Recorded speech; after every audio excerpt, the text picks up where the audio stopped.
रमा एकादशी कब है, जाने पूजा विधि महत्व पौराणिक कथा। उससे पहले हमारे चैनल को सब्सक्राइब करके वीडियो को लाइक शेयर जरूर करें। रमा एकादशी का शुरुआत 27 अक्टूबर सुबह 5:24 पर होगा तथा समापन 28 अक्टूबर सुबह 7:50 पर होगा। रमा एकादशी की पूजा विधि: दशमी तिथि को सूर्यास्त से पहले स्नान कर साफ और धुले हुए वस्त्र धारण करें। अपने पूजा स्थान को साफ करके गंगा जल से शुद्ध करें। आसन बिछाकर भगवान विष्णु और देवी लक्ष्मी की प्रतिमा स्थापित करें। दीप प्रज्वलित करें और धूप बत्ती लगाएं। भगवान विष्णु और देवी लक्ष्मी को पुष्प, फल और मिठाई का भोग अर्पित करें। उसके बाद पंचामृत से उनका अभिषेक करें। ओम नमो नारायण या ओम श्री महालक्ष्मी नमः मंत्र का जाप करें। उसके बाद भगवान विष्णु और देवी लक्ष्मी की आरती करें। रात्रि में जागरण करें और भजन कीर्तन का आयोजन करें। अगले दिन यानी द्वादशी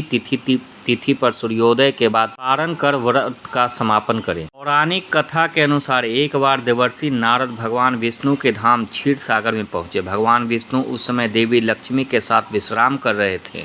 देवर्षि नारद ने भगवान विष्णु से पूछा कि मनुष्यों को किस प्रकार पूजा करने से आप सबसे अधिक प्रसन्न होते हैं। भगवान विष्णु ने मुस्कुराते हुए कहा, हे नारद, कार्तिक मास के शुक्ल पक्ष की एकादशी तिथि को रमा एकादशी के नाम से जाना जाता है। इस दिन व्रत रखने और विधि विधान से मेरी और देवी लक्ष्मी की पूजा करने से मैं अत्यंत प्रसन्न होता हूँ। यह सुनकर देवर्षि नारद ने भगवान विष्णु से रमा एकादशी के व्रत की विधि पूछी। भगवान विष्णु ने उन्हें विधि बताई और कहा कि इस व्रत को करने वाले भक्तों को मोक्ष की प्राप्ति होती है। देवर्षि नारद ने धरती पर लौटकर सभी लोगों को रमा एकादशी के महत्व के बारे में बताया। तब से हर साल कार्तिक मास के शुक्ल पक्ष की एकादशी को लोग रमा एकादशी का व्रत रखते हैं। भगवान विष्णु व देवी लक्ष्मी की पूजा करते हैं। वीडियो कैसी लगी? भगवान विष्णु और देवी लक्ष्मी को मानने वाले सच्चे भक्त कमेंट में जय विष्णु भगवान और जय लक्ष्मी माँ जरूर लिखें।